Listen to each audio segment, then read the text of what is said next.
Rain lashed against the floor-to-ceiling windows of the Gold Coast penthouse, mirroring the shattered remains of Vivienne's 5-year marriage.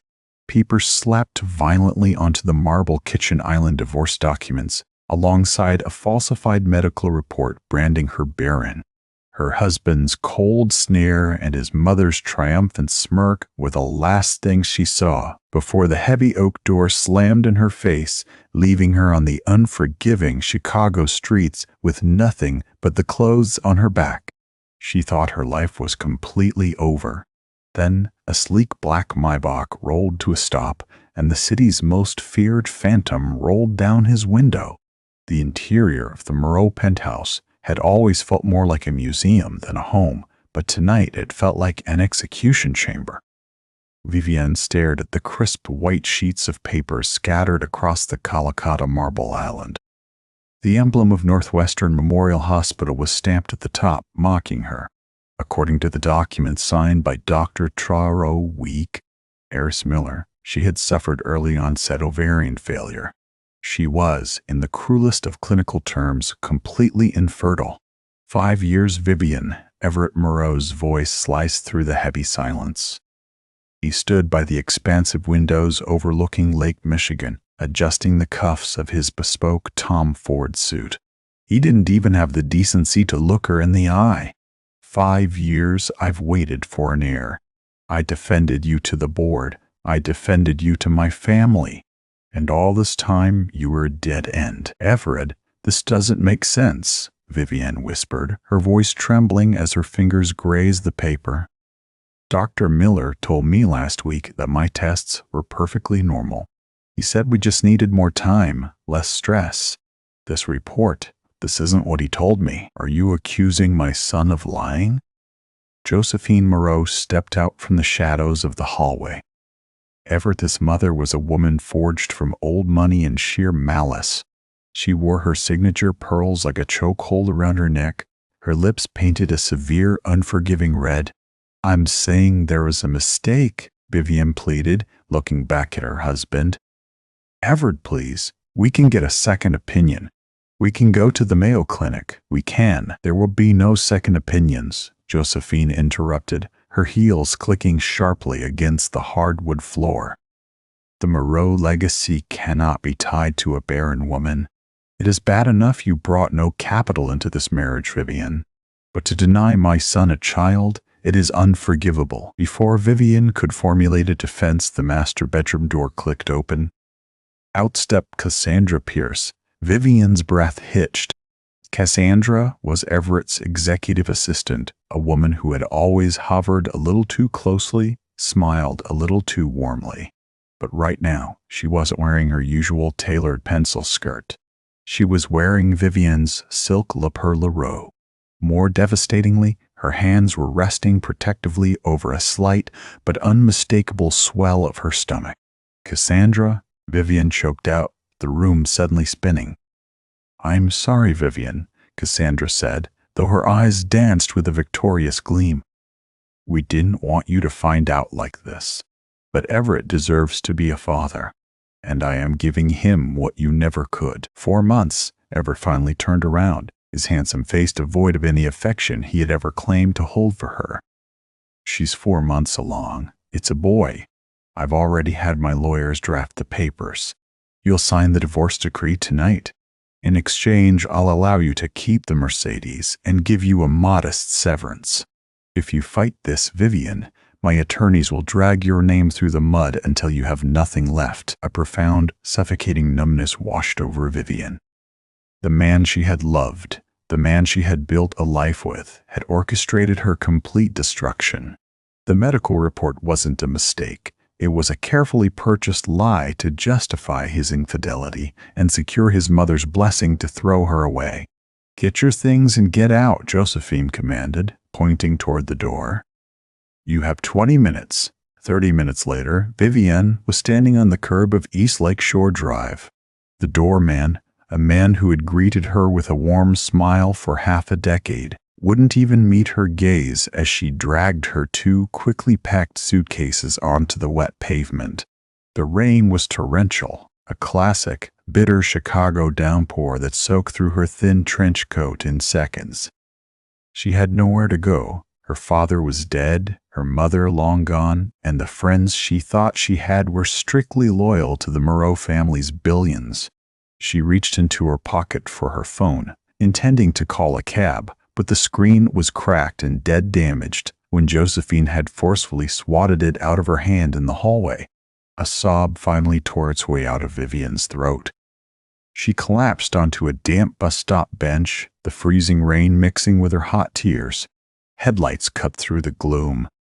A pristine, armored black Maybach S-Class glided through the puddles, coming to a smooth, silent halt directly in front of her. For a moment, Vivienne thought it was Everett, coming down to twist the knife. But the back window rolled down, revealing the profile of a man she recognized only from terrified whispers and the city's most exclusive, forbidden circles. Stefan Falcone. He was the undisputed head of the Falcone syndicate, a man whose legitimate shipping and real estate empires were matched only by his ruthless control over the city's underworld. He possessed a sharply sculpted jaw, dark, calculating eyes, and a faint silver scar that traced the edge of his left brow, a reminder of a violent past he had long since conquered. Stefan looked at the shivering, drenched woman on the bench. He didn't offer pity. Pity was useless. Vivienne Holloway. His voice was a deep, resonant baritone that easily cut through the sound of the pouring rain. He deliberately used her maiden name. She stared at him, paralyzed by a mixture of cold and fear. "Hey, how do you know me?" The heavy door of the Maybach swung open.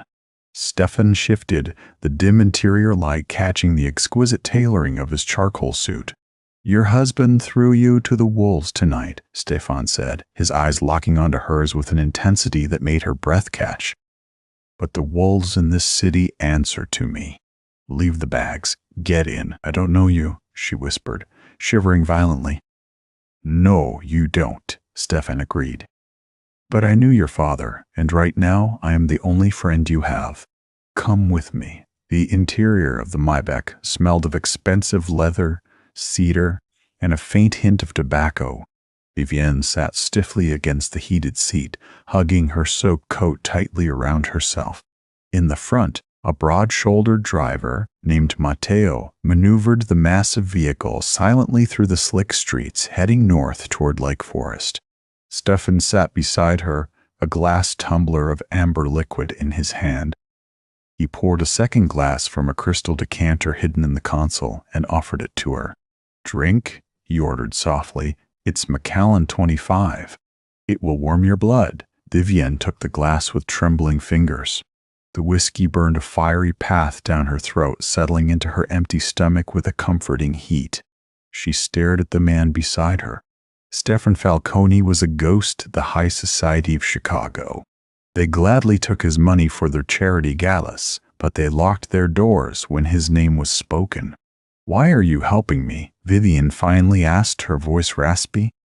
"You said you knew my father." Jonathan Holloway was a municipal accountant. "He didn't run in your circles." Stefan let out a low, humorless chuckle. Jonathan Holloway was a genius. 10 years ago, the federal government was building a RICO case against my family. They had seized ledgers, hard drives, everything. My lawyers told me to prepare for 30 years and marry you. Your father was contracted by the prosecution as an independent forensic auditor. Vivienne's eyes widened. "He never mentioned that." "Of course he didn't," Stefan said, turning his dark gaze to her. "Because your father discovered a discrepancy. He found out the feds had illegally planted evidence in those ledgers to guarantee a conviction. Instead of ignoring it for a massive paycheck, Jonathan brought the proof directly to my attorneys. He blew the government's case to pieces.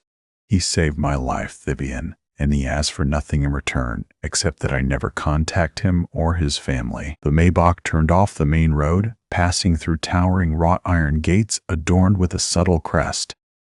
They drove up a long, winding driveway flanked by ancient oaks, eventually stopping in front of a sprawling modern stone estate perched on the edge of Lake Michigan. I honored his wish, Stefan continued, stepping out of the car and offering her his hand. Until I heard what Everett Moreau was planning to do to his only daughter. Inside, the Falcone estate was a masterpiece of dark woods, brushed steel, and minimalist luxury. A housekeeper quietly appeared, taking Vivienne's ruined coat and guiding her to a guest suite that was larger than her entire first apartment. She was given a hot shower and a set of cashmere loungewear. When she finally emerged, feeling somewhat human again, she found Stefan in his study. The walls were lined with books, and a fire crackled in a massive stone hearth. Stefan was standing by his desk, waiting for her. "Sit," he gestured to a leather armchair by the fire. Vivienne sat, pulling her knees close. The reality of the night was crashing down on her again. "I have nothing," she whispered, staring into the flames. "Everett took everything. He even took my ability to defend myself. That medical report, he made sure I was the villain. The broken woman who couldn't give him an heir." Stefan walked over to his mahogany desk, picked up a thick manila folder, and tossed it onto the table in front of her. "Open it," he commanded. Vivienne hesitated before reaching out. She flipped the cover open. Inside was another medical dossier, this one also bearing the seal of Northwestern Memorial Hospital. But the patient name at the top wasn't hers.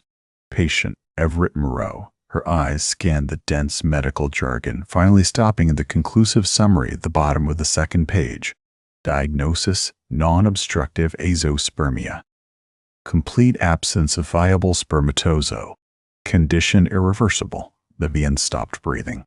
The words blurred before her eyes as her mind violently tried to process the information. "Everett is sterile," she gasped, looking up at Stefan. "But Cassandra is pregnant." "She's 4 months pregnant." "She is," Stefan nodded, leaning against the edge of his desk, crossing his arms. "Cassandra Pierce is indeed with child. But the father is not Everett Moreau. The father is Julian.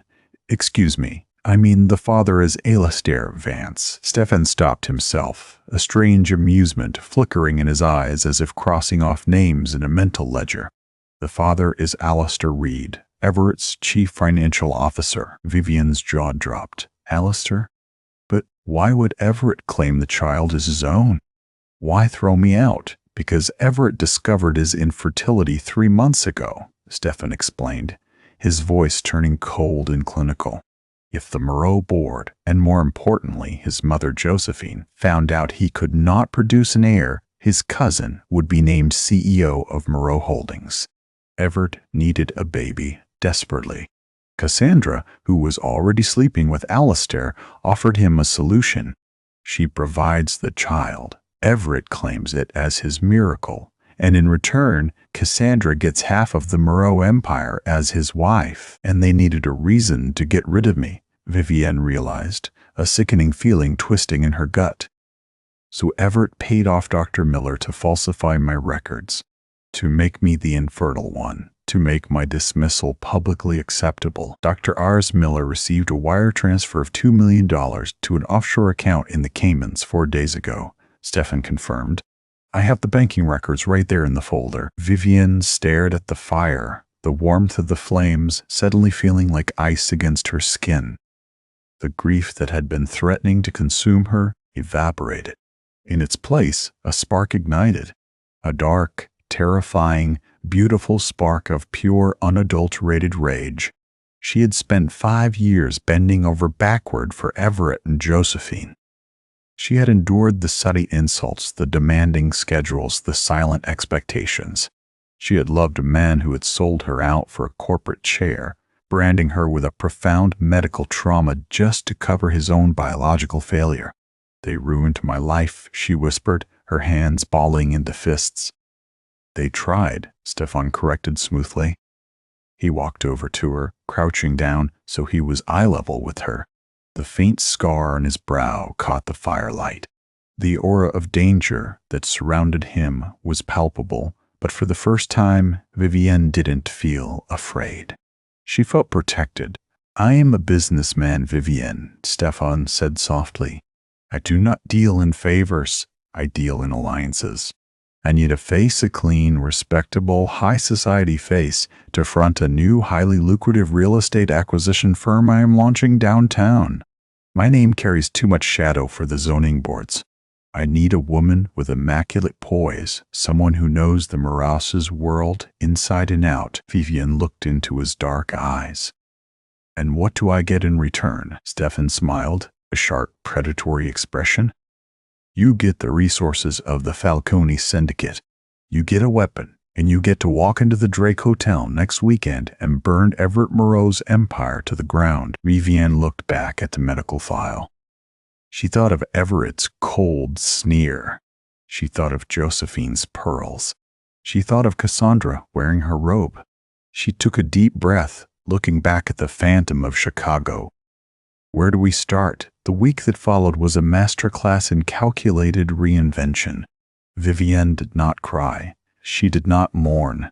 Under the protective umbrella of the Falcone estate, she became a student of Stefan's ruthless efficiency. By day, she sat in Stefan's glass-walled conference room, absorbing the intricate details of the new firm she was to head, Apex Vanguard Holdings. Stefan transferred a staggering amount of legitimate capital into an account bearing her name. She wasn't just a figurehead. Stefan was teaching her how to wield money like a loaded gun. The Moros leveraged their reputation, Stefan explained one afternoon, pacing behind her chair as she reviewed the corporate structuring. Josephine is terrified of scandal. Everett is terrified of losing control. When you strike, you do not aim for the flesh. You aim for the bone. By night, Matteo, Stefan's fiercely loyal enforcer, trained her in situational awareness. She's learned how to spot the exits in a room, how to read micro-expressions, and how to hold her ground when men of power tried to intimidate her. But the most significant transformation was physical. Vivienne had always dressed in soft pastels and conservative cuts to appease Josephine's archaic tastes. That woman was dead. 2 days before the Chicago Spring Gala, Stefan arranged for a private fitting at the estate. A renowned Parisian tailor arrived with a collection of gowns. Vivienne stood before the floor-to-ceiling mirrors in the master suite, staring at her reflection. She wore a custom, midnight blue Alexander McQueen gown.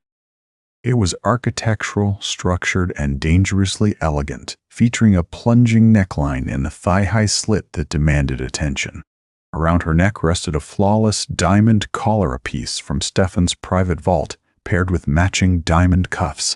Her chestnut hair, usually pulled into a severe chignon, cascaded down her back in loose, voluminous waves. Her lips were painted a deep, bold crimson. She looked like a queen forged in shadows. Stefan stepped into the room, pausing in the doorway. For a brief second, the ever-calculating Mafia boss was struck completely silent. He walked slowly toward her, his dark eyes taking in the transformation. Everett Moreau is a fool, Stefan murmured, coming to a stop just behind her right shoulder. He looked at her reflection in the mirror, his gaze heavy and intensely possessive. He possessed a diamond and treated it like glass. He thought it would shatter, Vivienne replied, her voice steady and cool. Will you? Stefan asked, testing her. Vivienne turned around to face him. I'm the one bringing the hammer, Stefan. A slow, genuine smile spread across his face. He offered her his arm. Then let us go hunting. The Chicago Spring Gala was the crown jewel of the city's philanthropic season. Held in the legendary Gold Coast ballroom of the Drake Hotel, it was a sea of tuxedos, glittering chandeliers, and champagne flowing like water. Tonight was especially significant. Rumor had circulated that Everett Moreau, freshly separated, was going to make a major announcement regarding his personal life and the future of Moreau Holdings. Everett stood near the grand staircase, a flute of Dom Perignon in his hand. He looked exceptionally smug. Cassandra stood beside him, draped in a pale pink Valentino gown that deliberately accentuated her growing stomach. Josephine held court nearby, accepting premature congratulations from the city's elite. Everything is perfect, Everett whispered to Cassandra, kissing her cheek. My lawyers finalized the lockout on Vivienne's old accounts. She's completely erased. By tomorrow, the board will officially recognize the baby as the heir." Cassandra beamed. "I told you she wouldn't be a problem." Suddenly, the ambient chatter near the grand entrance began to quiet down. The silence didn't happen all at once. It rippled through the ballroom like a wave of cold air. Heads turned, glasses were lowered. The string quartet playing in the corner seemed to falter on a note. Everett had frowned, turning his attention toward the heavy brass doors of the ballroom. Standing at the top of the short carpeted steps was Vivienne. She looked breathtakingly ethereal, yet radiating an aura of absolute dominance. The midnight blue gown caught the light of the crystal chandeliers, the diamonds at her throat flashing like warning beacons. But it wasn't just her appearance that silenced the room.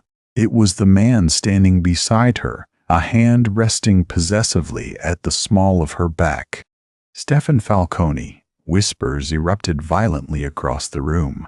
"Is that Vivienne Moreau? Who is that with her? Is that Falcone?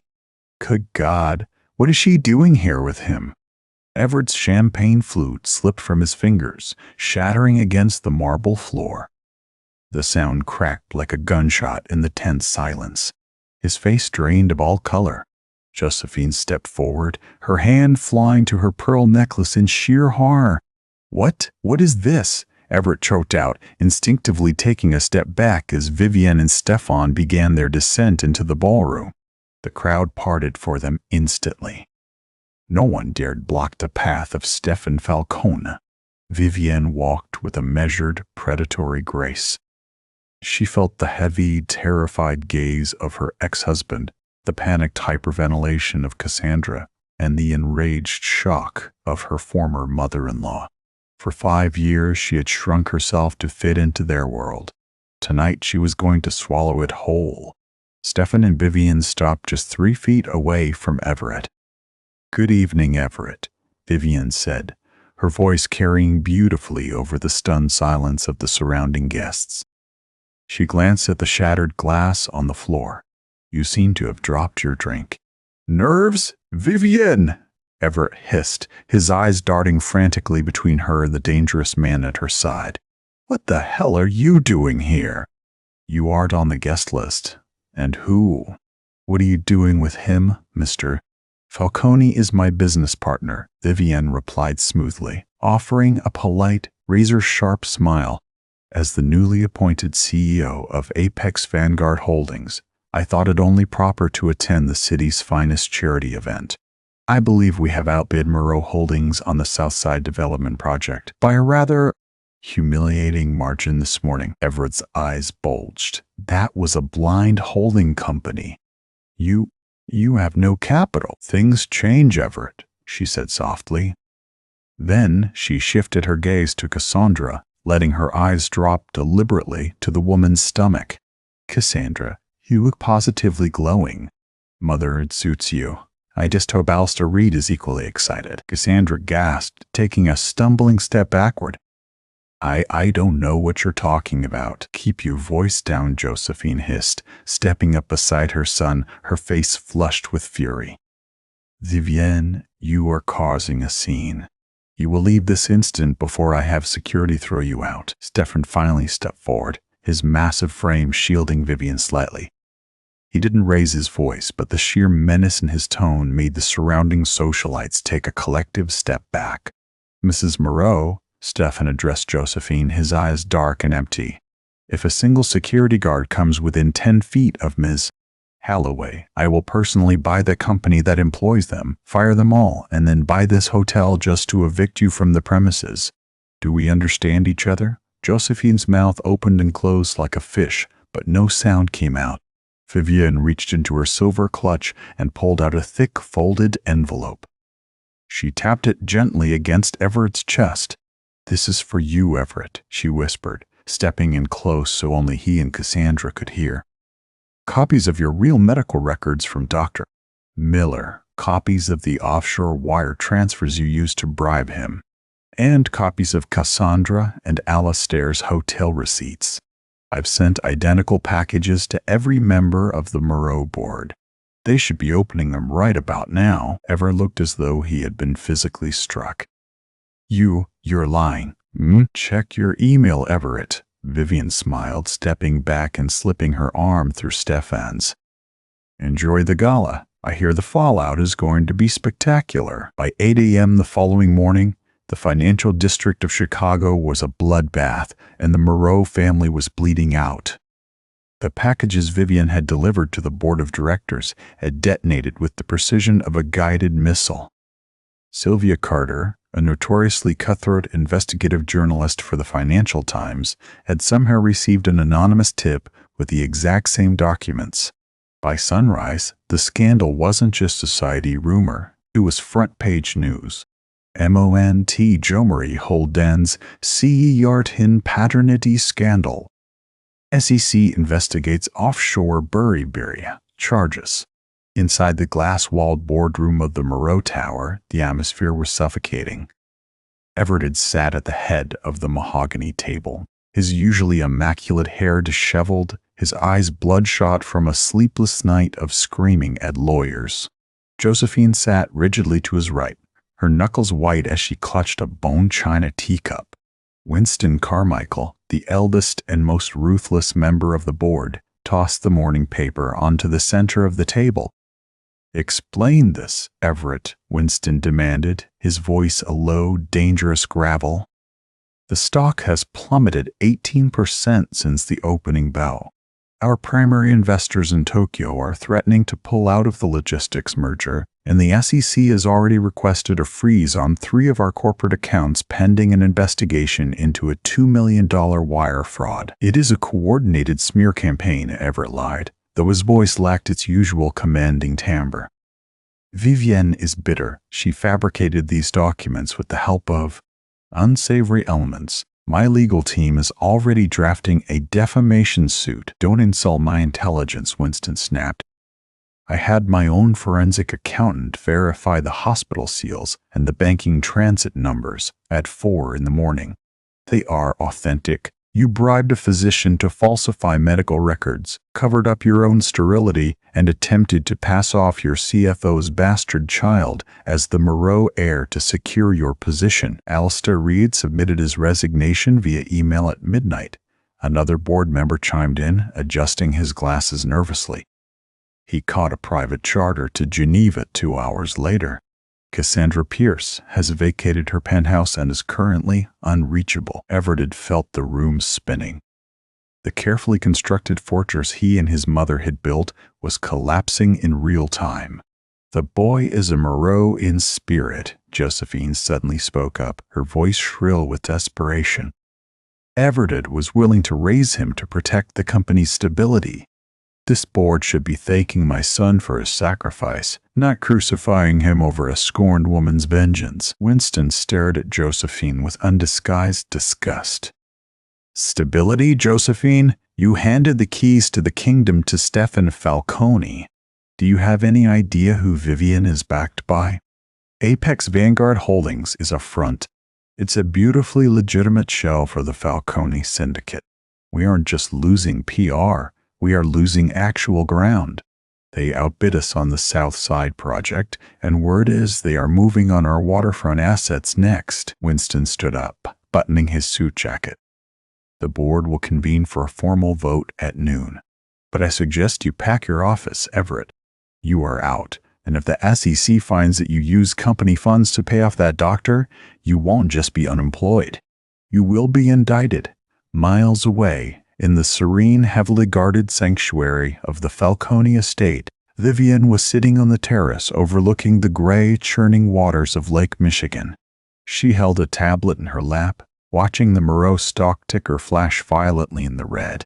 She wore a simple cream cashmere sweater and dark trousers, her bare feet tucked under her.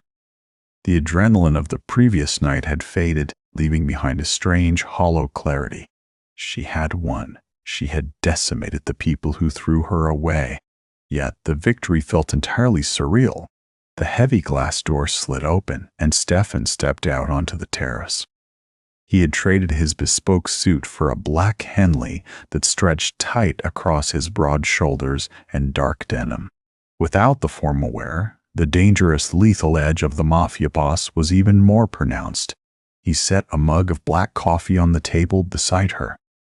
Winston Carmichael just called a vote of no confidence. Everyone is officially stepping down as CEO by sunset. Vivienne looked up from the screen, her eyes meeting his dark, intense gaze. And Cassandra, banished, Stefan said smoothly, leaning his hip against the stone balustrade. Josephine sent her personal security to Cassandra's apartment last night, demanding she sign an NDA and relinquish any claim to the Moreau name. Cassandra panicked, packed a single bag, and fled to her sister's house in Ohio. Alistair abandoned her completely. It happened so fast, Vivienne whispered, looking back out at the water. 5 years of my life, Stefan. 5 years of trying to be perfect, trying to earn their love, and it only took one night to burn it all down. Stefan reached out, his large, rough hand gently tipping her chin up so she was forced to look at him. His touch was unexpectedly warm, sending a sudden electric jolt down her spine. They never loved you, Vivienne, Stefan said, his voice a low hypnotic rumble. They loved what they thought they could mold you into.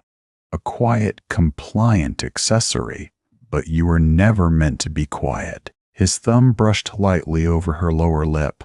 You were meant to rule. Vivienne's breath hitched. The proximity between them had shifted from tactical to deeply intimate. She could smell the clean scent of cedar and rain on his skin. What happens now? She asked, her voice barely a whisper. Now, Stefan smiled, his eyes darkening with a possessive heat. We take the rest of their city. But first, we deal with a rat Josephine just hired to kill you. Vivienne froze, the warmth of Stefan's touch suddenly overshadowed by his chilling words. Kill me, Josephine? Desperation breeds stupidity, Stefan said, stepping back and pulling a small, encrypted phone from his pocket.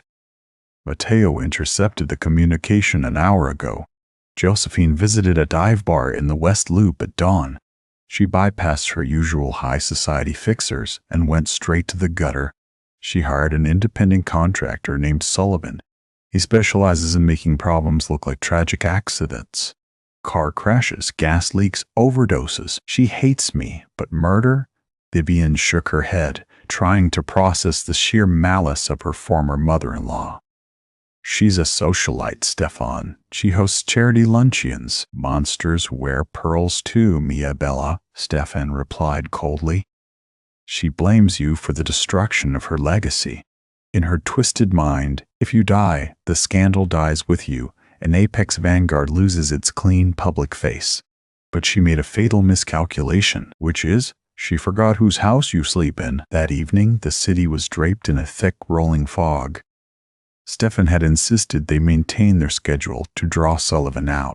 They had reservations at the Obsidian Room, an ultra-exclusive, dimly lit restaurant in River North, to celebrate the official launch of Apex Vanguard.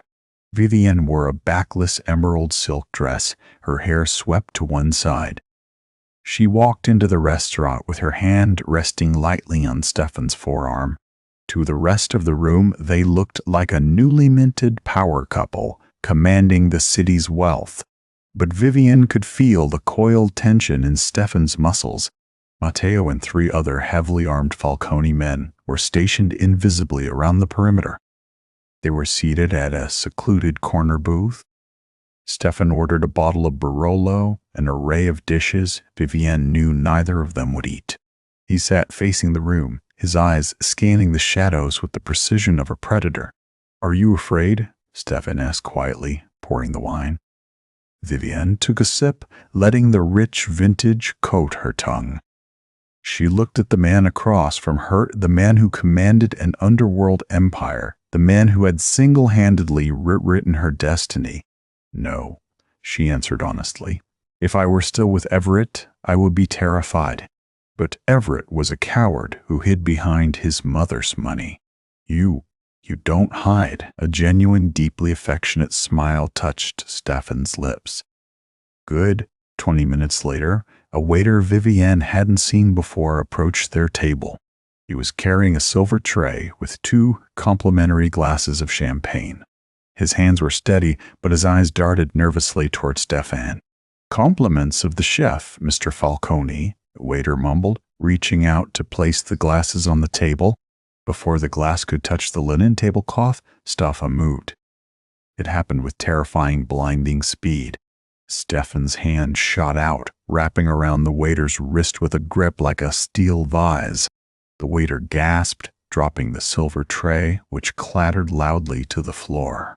"Sullivan," Stefan said casually, not raising his voice, though the menace in his tone made the air drop 10 degrees. "You're getting sloppy. Did you really think cyanide in the champagne was going to work on me?" The man's eyes widened in sheer panic. He tried to pull away, reaching his free hand toward his waistband, but Matteo materialized from the shadows like a ghost. Matteo's massive hand clamped down on Sullivan's shoulder, driving a knee sharply into the back of the assassin's leg, forcing him down. "Not a sound," Matteo whispered into the man's ear, a cold blade pressing discreetly against Sullivan's ribs beneath his apron. The other patrons in the dimly lit restaurant barely noticed the scuffle, assuming the clumsy waiter had merely dropped a tray and was being reprimanded. Stefan leaned forward, his dark eyes boring into the terrified assassin. "Josephine Moreau paid you $200,000 this morning to harm the woman sitting across from me. I'm going to let you walk out the back door of this kitchen alive, Sullivan. But you are going to go straight to the nearest precinct, and you are going to confess to attempted murder. You will hand over the recording of Josephine hiring you and the banking details." Sullivan swallowed hard, nodding frantically. Yes, Falcone. I swear to God. If you run," Stefan added softly, "there isn't a hole deep enough in this world where I won't find you." Stefan nodded to Matteo, who hauled the trembling man to his feet and quietly escorted him toward the kitchen service doors. Stefan picked up his napkin, casually wiping a drop of spilled champagne from the table, completely unbothered. He looked up at Vivienne. Her heart was hammering against her ribs, not from fear, but from the raw, intoxicating display of absolute power. "Apologies for the interruption," Stefan said smoothly, raising his glass of Barolo. Vivienne let out a shaky breath, a spark of dark amusement lighting up her eyes. "Everett used to complain when the soup was cold. You just neutralized an assassin before the appetizers." "I take the safety of my investments very seriously," Stefan replied, though his gaze softened as he looked at her. Later that night, back at the estate, the adrenaline finally caught up with Vivienne. She was pacing the length of Stefan's expansive study, the fire crackling in the hearth. The news had just broken that Josephine Moreau had been arrested at her Gold Coast penthouse, dragged out in handcuffs by the Chicago Police Department on charges of conspiracy to commit murder. The Moreau reign was completely, irreversibly dead. Stefan stood by his desk, watching her pace. "It's over, Vivienne. You're safe. They can never touch you again." Vivienne stopped, turning to face him. The emotional dam she'd been holding up for weeks finally cracked. She wasn't the discarded, infertile wife anymore. She was a woman who had walked through fire and come out forged in steel, and the man standing across from her had handed her the match. She crossed the room, stopping inches from him. She looked up into his dark, dangerous eyes, tracing the faint silver scar on his brow with a trembling finger. "Why, Stefan?" she whispered, her voice thick with emotion. "You owed my father a debt, yes, but you've gone to war for me. You've risked your own exposure." "Why?" Stefan reached out, his hands gripping her waist and pulling her flush against his solid frame. The heat radiating from him was consuming. "Because the moment you stepped into my car shivering in the rain, I knew I was never going to let you go," Stefan confessed, his voice rough and incredibly possessive. "I don't just want you as a business partner, Vivienne. I want you as my queen." He didn't wait for an answer. Stefan crashed his lips down onto hers. The kiss was explosive, fierce, and desperately demanding, a collision of danger and raw desire. Vivienne gasped against his mouth, her hands tangling in his dark hair as she kissed him back with equal, starving ferocity. The shadows of her past dissolved completely, consumed by the fiery sanctuary of the Mafia king who had taught her how to conquer the dark. The financial hemorrhage of Moreau Holdings was not a slow bleed, it was a decapitation. Within 72 hours of the Chicago Spring Gala, the Securities and Exchange Commission formally raided the Moreau corporate offices on LaSalle Street. Federal agents carted out dozens of boxes of hard drives and financial ledgers. Everett's desperate attempts to stop the bleeding were futile. The board of directors, terrified of the federal probe and the looming shadow of the Falcone syndicate, ousted him with a unanimous vote. But simply firing Everett wasn't enough to save the sinking ship. Their stock price had plummeted to a historic low, flashing violently red across every Bloomberg terminal in the city. They were ripe for a hostile takeover. 10 days after she was thrown onto the wet pavement of the Gold Coast, Vivienne Holloway returned to the Moreau Tower. She did not enter through the service elevators, nor did she wait in the lobby for a visitor's badge. She walked straight through the revolving glass doors flanked by Stefan Falcone and a detail of his impeccably dressed, lethal security men. Vivienne wore a sharp, tailored Saint Laurent power suit in charcoal gray, a pair of dark Christian Louboutin stilettos clicking rhythmically against the Italian marble floors. The lobby fell into a breathless, terrified silence. Receptionists stopped typing. Junior executives pressed themselves against the glass walls to make way. They all knew exactly who she was. She was the ghost of the Moreau Empire, returning as its executioner. They bypassed security completely and took the private elevator to the top floor. The heavy mahogany doors to the executive suite, once Everett's impenetrable fortress, were pushed open by Matteo. Inside, the office was a portrait of defeat. Everett Moreau stood behind his massive desk, tossing files into a cardboard banker's box. He looked like a hollow shell of the man he had been a week prior. His bespoke Tom Ford suit hung loosely on his frame, his tie was discarded, and deep, dark bags underscored his bloodshot eyes. He looked up at the sound of the doors opening, and the cardboard box slipped from his hands, spilling papers across the Persian rug. Vivienne, Everett breathed, his voice cracking. His eyes darted to Stefan, who stepped into the room but deliberately hung back, leaning against the doorframe with an air of casual, terrifying authority. Stefan was making a statement without uttering a single word. This is her kill. "Hello, Everett," Vivienne said, her voice smooth and devoid of any sympathy. She walked slowly toward the desk, her eyes scanning the luxurious office she had once been barred from entering during business hours. "Packing up. I hear the board gave you until noon to vacate the premises." Everett swallowed hard, his hands trembling as he rested them on the edge of the desk. "You've made your point, Vivienne.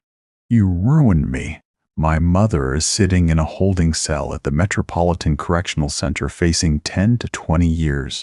My assets are frozen. I have nothing left. Are you happy now? Happiness isn't the metric I'm using anymore, Everett," Vivienne replied, stopping just inches from the edge of his desk. "I'm looking for equity." Everett let out a bitter, desperate laugh. "Equity? The company is worthless. The Tokyo investors pulled out. Bank of America called in our commercial loans yesterday. We are defaulting. The board is filing for Chapter 11 bankruptcy in the morning. There is no equity left to take." "You burned the house down with me inside it." Vivienne smiled, a cold, razor-sharp expression that made Everett flinch. "I know," Vivienne said softly. "I know Bank of America called in the loans. Because Apex Vanguard Holdings bought that debt at 40 cents on the dollar at 8 o'clock this morning." Everett's jaw dropped. The remaining color drained from his face as the reality of her words crashed into his fractured psyche. You bought our debt?" "All of it," Vivienne confirmed, pulling a crisp legal document from her leather briefcase and dropping it onto the center of his desk. $250 million in commercial liabilities, which means Everett, the Moreau family, no longer owns this building. You no longer own the logistics fleet. You no longer own the Southside Development properties. She leaned in closer, her voice dropping to a lethal whisper. I do. You can't do this, Everett gasped, stepping back as if the document were a live grenade.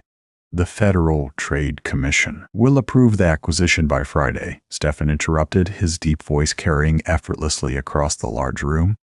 He pushed off the door frame, walking slowly toward the desk. The sheer physical presence of the Mafia boss made the air in the room feel impossibly thin.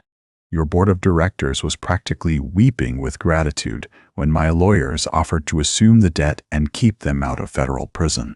They signed over the controlling shares an hour ago. Ever looked at Vivienne, tears of genuine panic finally spilling over his eyelashes. The arrogance that had defined his entire life was completely shattered. He fell to his knees, his hands gripping the edge of the desk. Vivienne, please, Everett begged, sobbing openly. I was terrified. My mother threatened to cut me off if I couldn't produce an heir. I was weak. I know I was weak. But we spent 5 years together. We shared a life. Don't leave me with nothing. Please, I don't know how to survive without the trust fund. Vivienne looked down at the man she had once vowed to spend her life with. She searched her heart for even a flicker of pity, a single ounce of the love she used to harbor for him. There was nothing. The void was completely empty, replaced by the hardened steel of her new reality. You told me I had 20 minutes to pack my things and get out into the rain, Vivienne reminded him, her voice eerily calm. I am giving you 5. Take your cardboard box, Everett, and never let me see your face in my city again. Everett looked up, searching her eyes for any sign of mercy. Finding none, he scrambled to his feet, grabbed his half-empty box, and practically sprinted toward the door, shrinking away from Stefan as he passed him. The heavy mahogany doors clicked shut, leaving Vivienne and Stefan alone in the vast, silent office. Vivienne stood by the floor-to-ceiling windows, looking out over the sprawling Chicago skyline. The city looked different from up here today. It didn't look like an oppressive grid of rules and society expectations anymore. It looked like an empire waiting to be shaped. Stefan walked up behind her. He didn't say a word. He simply wrapped his large, warm arms around her waist, pulling her back against his solid chest. He rested his chin on the top of her head, looking out at the city with her. The throne suits you, mia regina, Stefan murmured, pressing a soft kiss to her hair. Vivienne leaned back into his embrace, her hands resting over his. It was quite a mess to clean up. The best empires are always built on the ashes of the old, Stefan replied. He turned her around in his arms, his dark eyes locking onto hers with an intensity that made her breath catch. Everett Moreau was a fool who played at being a king. But you, Vivienne, you are a force of nature. 6 months later, the name Moreau was nothing more than a cautionary tale whispered at high society dinner parties. Josephine Moreau had been denied bail. Unable to cope with the reality of a federal trial, and terrified of the evidence Stefan's lawyers had seamlessly fed to the prosecution, she took a plea deal. She was currently serving an 8-year sentence at a federal facility in downstate Illinois, her pearls traded for a standard-issue orange jumpsuit. Everett had vanished. Rumors suggested he was living in a cramped studio apartment in Reno, Nevada, working as a mid-level shift manager at a logistics warehouse. A cruel irony, given he had once owned a global logistics fleet. Cassandra Pierce had attempted to reach out to Vivienne one final time. She had shown up at the lobby of Apex Vanguard Holdings, her baby bump now prominent, demanding a financial settlement to keep quiet about the intimidation she had suffered. Vivienne hadn't even bothered to send security. She'd simply walked down to the lobby, handed Cassandra a one-way first-class train ticket to Cleveland, and whispered a single sentence into the woman's ear that made Cassandra turn pale and flee the building, never to be seen in Illinois again. Apex Vanguard Holdings was a juggernaut. Under Vivienne's brilliant, ruthless leadership, and fueled by the limitless, shadowy capital of the Falcone syndicate, The firm had reshaped the Chicago skyline. They were untouchable. They operated in the glaring light of the legitimate business world, while Stefan maintained his iron grip on the city's dark underbelly. Together, they controlled both the light and the shadow. It was late December. Snow was falling in thick, heavy flakes over the Falcone estate in Lake Forest, blanketing the grounds in pristine white. Inside the master suite, a fire roared in the massive stone hearth. Vivienne sat at her marble vanity, securing a heavy diamond drop earring. She was preparing for the annual winter solstice gala event. She was not just attending, but hosting. Stefan stepped out of the adjoining dressing room, adjusting the cuffs of his tailored black tuxedo. He looked dangerously handsome, the silver scar on his brow adding a rugged, lethal edge to his refined elegance. He walked up behind her, meeting her gaze in the mirror. "Matteo has the cars idling," Stefan said, resting his hands on her bare shoulders. The warmth of his touch sent a familiar electric thrill straight to her core. The mayor confirmed his attendance, and the zoning commissioner called twice to ensure his seat was next to yours. Vivienne smiled, leaning her head back against his chest. "Let them sweat a little. It builds character." Stefan chuckled, a low, resonant sound that vibrated against her spine. He reached into his tuxedo pocket and pulled out a small, velvet box. Vivienne's breath hitched. She turned on the vanity stool to face him. Stefan opened the box. Inside, resting on black satin, was a ring, but not a traditional engagement diamond. It was a flawless, deep red pigeon blood ruby, surrounded by a halo of crushed black diamonds set in platinum. It was a ring that spoke of blood, loyalty, and undeniable power. "I told you once that I deal in alliances, not favors," Stefan said, his voice dropping to a rough, intimate register. He knelt before her, taking her left hand in his. "But I was lying. From the moment I saw you sitting in the freezing rain, broken but refusing to shatter, I knew I wanted everything. I don't want an alliance, Vivienne. I want a lifetime." He looked up into her eyes, the dangerous Mafia boss completely stripped of his armor, offering her his soul. "Everett threw you away because he wanted an heir to a crumbling, pathetic legacy," Stefan continued, his thumb brushing over her knuckles. "I don't care about heirs. I don't care about bloodlines. I only care about the woman who conquered my city and stole my heart. Marry me, Vivienne. Rule this world with me." Tears pricked Vivienne's eyes, but they were not the bitter tears of the woman she used to be. They were tears of absolute, overwhelming triumph and profound love. "Yes," Vivienne whispered, her voice trembling with emotion. "Yes, Stefan." He slipped the heavy ruby onto her finger. It fit perfectly, a physical manifestation of the fire that burned between them. Stefan stood, pulling her up into his arms, and kissed her with a fierce, consuming passion that promised a lifetime of beautiful, dangerous devotion. They walked out of the estate together, hand in hand, stepping into the armored Maybach waiting in the snow. They were no longer just a businesswoman and a crime lord. They were the king and queen of Chicago, ready to hold court. Vivienne Holloway's journey began in the bitter, freezing rain of an ultimate betrayal. Cast aside for a biological flaw she did not possess, engineered by a coward to mask his own inadequacies, she was meant to fade into the shadows of forgotten high society. Instead, the shadows embraced her. When Stefan Falcone opened the door to his world, he didn't just offer her sanctuary. He handed her the matches to burn down the empire that rejected her. Her transformation from a compliant, discarded wife into a formidable corporate titan is a testament to the resilience of the human spirit when pushed to the absolute brink. Through calculated vengeance, unyielding strength, and an unexpected, consuming romance forged in danger, Vivienne proved that true power is never given, it is taken.